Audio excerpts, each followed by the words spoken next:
Sagittarius, kamusta kayo? Hope you're all doing well and welcome to 1111 Pinoy Tarot. In today's reading, tingnan natin kung anong nangyayari sa inyong romantic love relationship or situationship, ano yung energy ng person mo towards you and towards the connection. Sagittarius, please don't forget to subscribe, like, comment, and share, and tap the bell for updates from this channel. Maraming salamat sa inyo, Sagittarius. Tingnan natin kung anong energy ng person mo towards you and towards the connection. Sagittarius. Okay.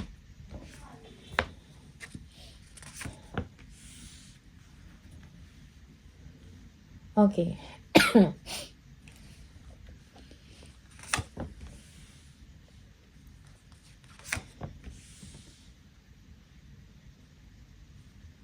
Masama ang loob ng person mo, Sagittarius, because of a third party. Merong third party relationship dito. And nagkaroon siya ng, emotional distance, no? Or emotional distance from you. Yung iba sa inyo, physical separation ito or, or heartbroken yung person nyo. Okay, merong hindi pagkakaintindihan din dito sa person mo. Sagittarius, so may kailangan kayong ayusin, no, with this person. Okay? Yung iba sa inyo, your person is disappointed of you because of friends, no? Three of Cups. Enjoying, partying, okay? And it seems na parang wala kayong time para sa isa't isa. Parang divided yung time ninyo para sa isa't isa. Okay? Maybe your person is longing for your attention and time. Longing na maintindihan mo siya, Sagittarius. Because your person here is disappointed of you, no? May emotional distance, coldness, or paglayo ng pakiramdam ng person mo towards you.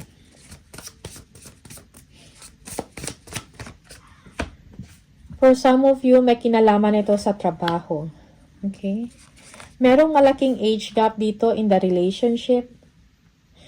Merong walang heart-to-heart talk na pag-uusap dito. Merong coldness. Your person is thinking about money. About yung paglago ng pera niya.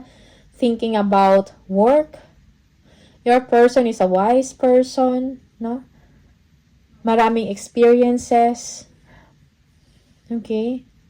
Parang naging strong yung person mo because dahil sa trabaho niya or sa mga experiences niya, past experiences, sa mga hurts or disappointments. Okay? Your person is showing you coldness, no? Parang hindi nakikipag-usap sa inyo ng maayos or ng matino. Okay? For some of you, challenging. If you are married to this person or you are committed to this person, nacha-challenge, no, ang inyong pagsasama. Okay? Nacha-challenge ang foundation ng inyong relationship. It's complicated. Para ang daming gulo. Okay? May mga kailangan kayong ayusin, Sagittarius, or siya, yung person mo. Mayroong conflict, hindi pagkakaintindihan, complicated ang sitwasyon. Yung iba sa inyo, parang ang daming nangingialam sa inyong relasyon or sa connection mo sa taong ito. Your person is, hindi siya contented, no? Unhappy. Hindi siya contented sa inyong connection or sa inyong relationship. Unhappy siya, mayroon siyang anxiety. Siguro your person is kulang sa tulog, nagpupuyat, overwork. Okay? Queen of Swords, yes, again. Your person has a lot of plans, no? Para sa sarili niya, para sa future. And parang sinasantabi niya muna, no? Ang inyong relasyon or ang kanyang puso. Kumbaga, nagiging practical yung taong ito. Eight of Pentacles, yes, parang walang follow-up, hindi consistent, no?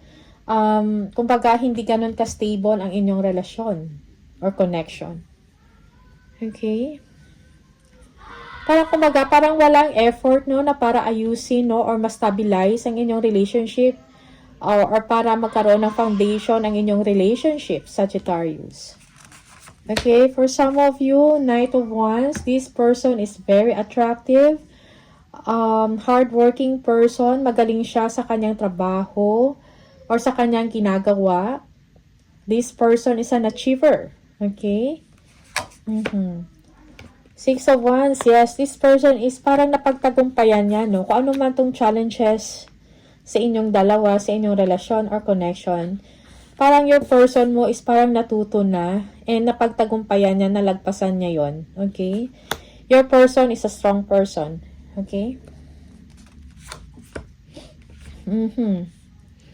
Yeah, so nagkaroon ng coldness or hilang communication dito dahil sa isang selfish, sa isang deception, no, paglilihim, pagtatago, sa isang pangloloko, sneaking, something like that. Okay, merong mga lihim. And that's why maybe this person is just focusing sa kanyang trabaho, sa kanyang ginagawa.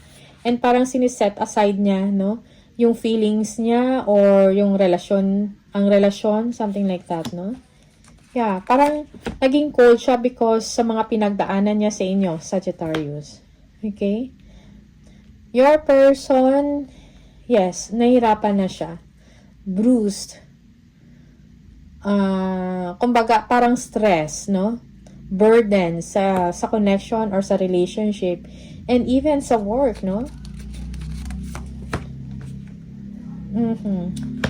Yeah, parang but your person, parang konti na lang din, no? Parang bibitaw na siya. Kung hindi pa talaga maayos-ayos, no? Kung ano man yung mga pinagdadaanan ninyong dalawa. Okay, your person is thinking about the future. Meron din siyang mga pagsisiyasat ng sarili, no? About sa nangyayari sa inyong dalawa, sa'yo, sa kanya. Okay, and maybe gusto niya i-stabilize, no? Yung kanyang sarili. Emotionally, sa kanyang isip at sa kanyang mga aksyon. Okay? You might be dealing here with a Taurus, Aquarius, Libra, Leo, Virgo. Okay? Yeah, laging nag-iisip yung person ninyo, Sagittarius. Nag-iisip siya kung babalik pa siya sa inyo or hindi. Okay? Or merong someone dito, maybe this is a third party, no? Merong bumabalik sa person ninyo, okay? But your person is not sure, or this is you, Sagittarius, maybe bumabalik ka sa kanya and your person is not sure about you. Siguro iba na yung direksyon, no? Or karmic, no? Yung relationship na to, parang pabalik-balik na lang, no? Yung mga nangyayari sa inyo, hiwalayan, tapos pagkakabalikan, mag-aayos, tapos hindi na naman kayo magkaintindihan, or siguro naghiwalay na kayo nito dati, pinagbigyan mo, or yung person mo pinagbigyan ka. Sometimes, reverse yung role, no, or baliktad. Depende sa inyong sitwasyon, Sagittarius. Okay, yeah. Merong hindi pag-uusap dito or silent treatment. Okay, maybe this person is nanghihinayang or ano pa tawag dito, yung siguro your person is hoping, no, na magkaayos kayo, but then parang hindi nangyari. Okay? Kung dati ganun siya, but now your person is yung parang nalagpasan niya na yun, parang hindi na bago sa kanya, something like that. Five of Pentacles. Yeah, for some of you, money, no, insufficiency of funds, no, or someone here is feeling left out in the cold, may problema or may issues about money. Maybe your person is thinking about improving his life or her life financially or financially wise. Okay? Gusto niya magkaroon ng improvement, no, ang kanyang lifestyle, ang kanyang status sa buhay. Okay? Yeah. Okay, so this person, may mga plano siya, yo. Gusto niya talaga stable. Okay? Maybe also there is someone here that your person is thinking about. Okay? Or merong someone dito na nagbabalik from the past. Your person may be connecting or communicating with an Aries, or this is you, Sagittarius, you are connecting or dealing with an Aries. No? Yeah. Merong pagkikita dito or pag-uusap.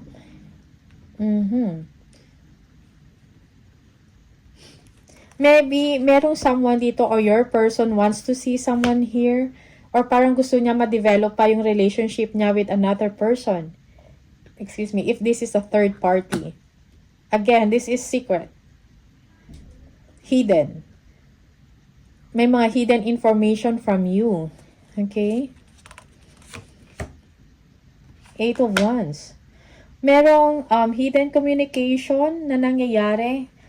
Text messaging, okay, or social media, something like that.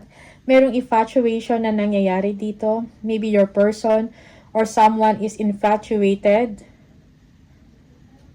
with you, with your person, no?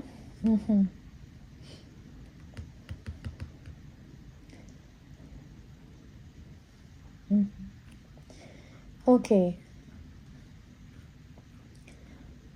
Your person is thinking about the past, but parang hindi siya sure, no, kung ano yung gagawin, okay, sa life niya, sa situation niya.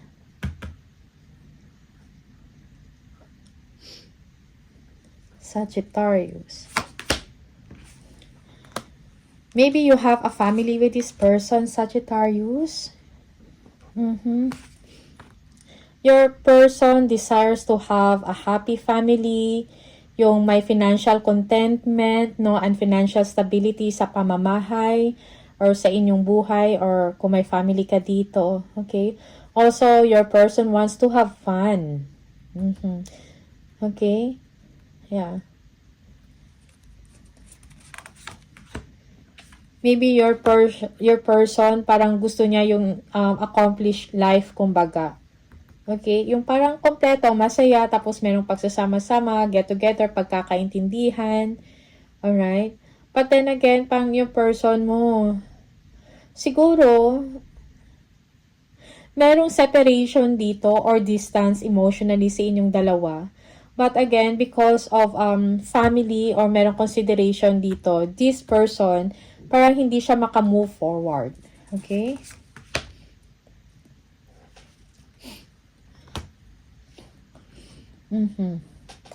There is someone na may gusto yung person yun. There is someone that your person like.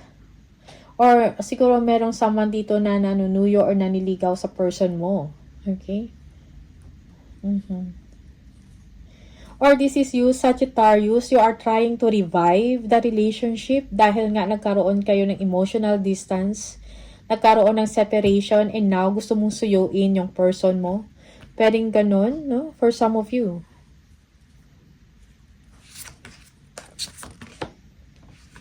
Okay. Your person is making a decision about a past person. Also, if your person is deciding, no,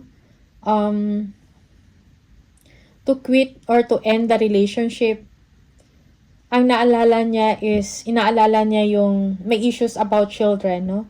Or about children, kung meron kayong mga anak dito. And parang ito yung dahilan kung bakit na-prolong or hindi makapag-decide ang inyong person, no? Kung ano yung gusto niyang mangyari, okay? Na maapektuhan ang inyong relasyon, pagsasama. Madaming plans, no? Or gustong gawin yung person ninyo pero hindi niya magawa. He or she is feeling restricted or constraint, no, sa isang sitwasyon or sa isang desisyon. Okay, for some of you, this is a long distance relationship. Okay. Yeah. Your person is healing. Parang hindi din maganda ang mga nangyayari sa kanya in the past or mga experiences niya. And your person needs time to heal, no, and to recuperate from pain or past relationship. Okay? Two of Swords. Your person, yes, parang hindi niya alam kung paano, parang hindi siya makapag-decide about sa future niya. Pero parang meron siyang inaantay, no? He or she wants a new beginning in his life or her life, pero nag-aantay lang siya ng perfect timing. Okay?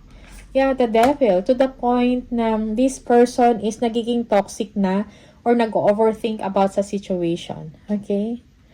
Also, there is toxicity in the relationship, no? Or may mga unhealthy habits siya or unhealthy relationship or pattern na kailangan niyang iwanan yon, na kailangan niya rin magbago. Okay, Sagittarius, that is for some of you. Tingnan natin kung anong nararamdaman mo sa person mo, ano yung energy mo sa person na to.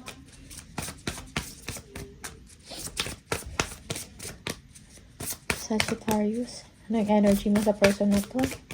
How do you feel about this person? Okay, Sagittarius, you want to nurture, no? This relationship. Gusto mo mag-grow pa yung relationship na to. Gusto mo magtagal pa ang relasyon na to. Okay. You want a fresh start, a new chapter with this person. Okay. Parang, ayaw mo iwanan yung person na to.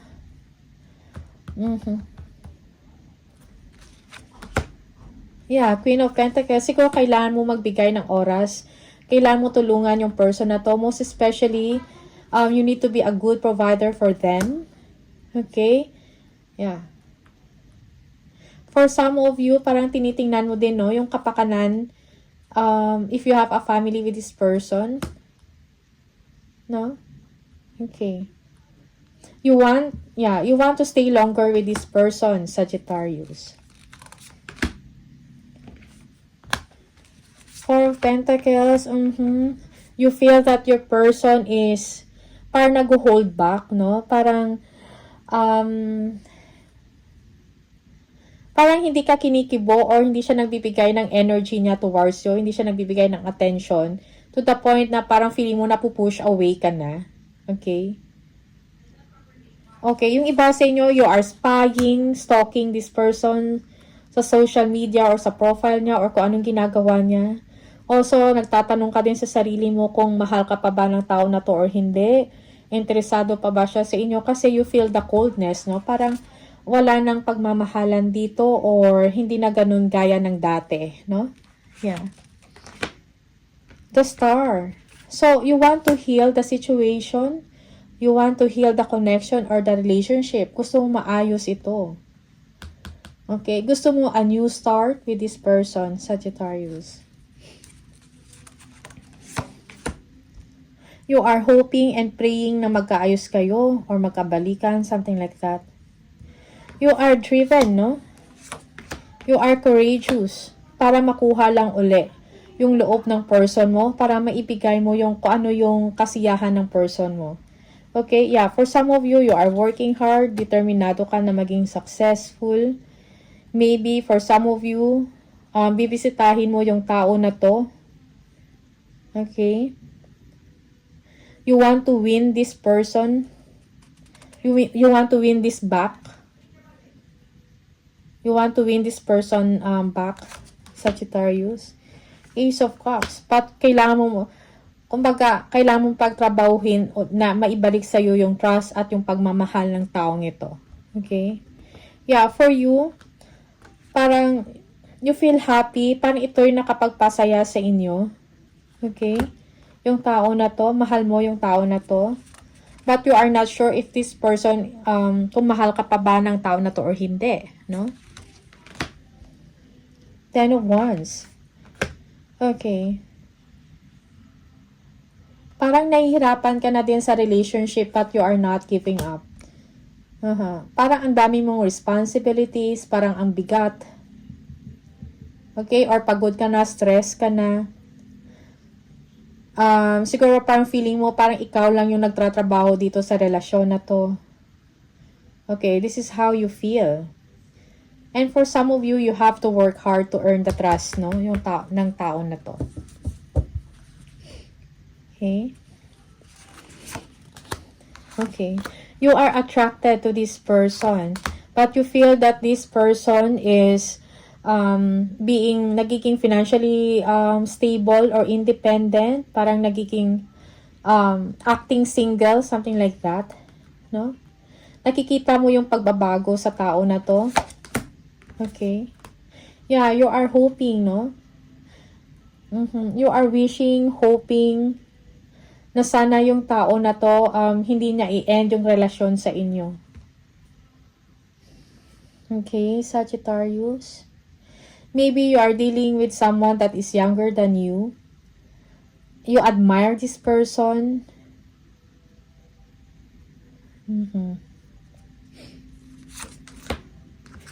Yeah, the Tower.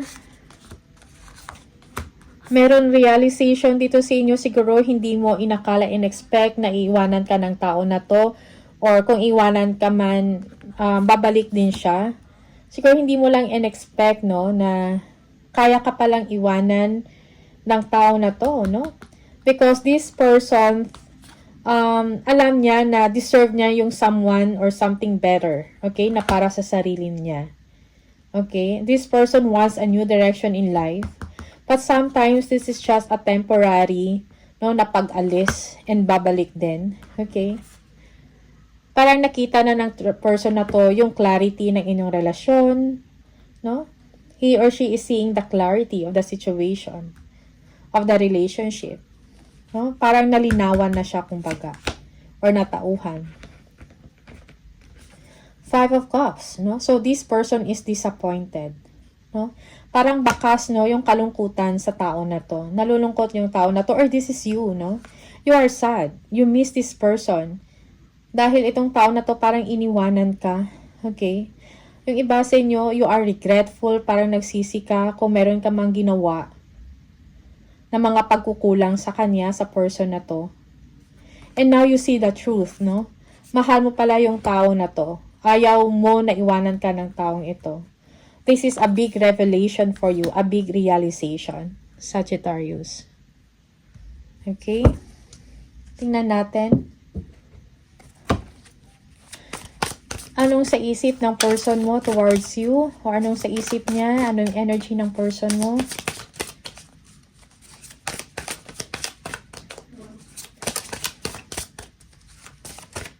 Ano yung energy ng person mo? Ano yung isip niya? It is dark without you. Okay. For some of you, this person na-realize na rin yung importance. Yung importance mo. Okay. Kaya siguro, siya ay bumabalik din, no? Parang kung temporary lang yung pag-alis niya at babalik din talaga siya, no? Sa'yo. Will you leave me like the others?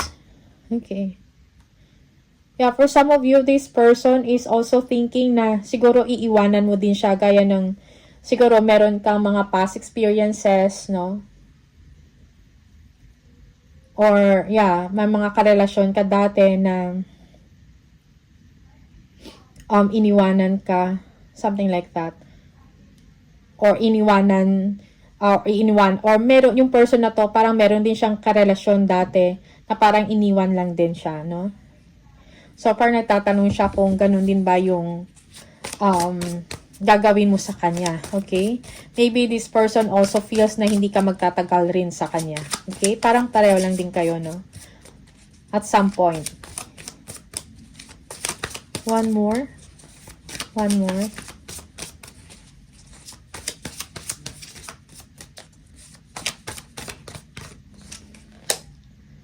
I cannot express myself. Okay. Yeah, so sa totoo lang, this person, Sagittarius, parang afraid din siya na mawala ka. Parang hindi din siya handa already na mawala ka. No? Parang takot din siya na wala ka. Kasi parang ikaw din yung nagbibigay sa kanya or nagkukumpleto sa kanya. Okay? Meron siyang gustong sabihin sa'yo, meron siyang desire na sana na makapag-usap kayo, heart-to-heart talk, something like that. Pero hindi niya masabi, hindi siya makapag-express ng diretsahan sa inyo. Alright? So, Sagittarius, these are the messages for you. Maraming salamat and see you on the next video. Bye!